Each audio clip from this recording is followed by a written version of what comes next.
Wie klingt Kirche? Ganz spontan ist meine Antwort: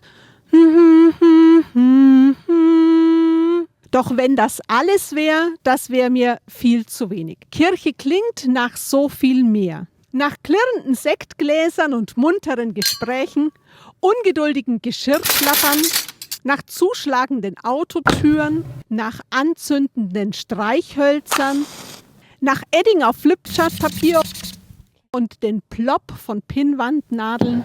Kirche klingt nach dem, was Menschsein ausmacht, denn es gibt nichts wahrhaft Menschliches, was nicht in ihr Widerhall findet.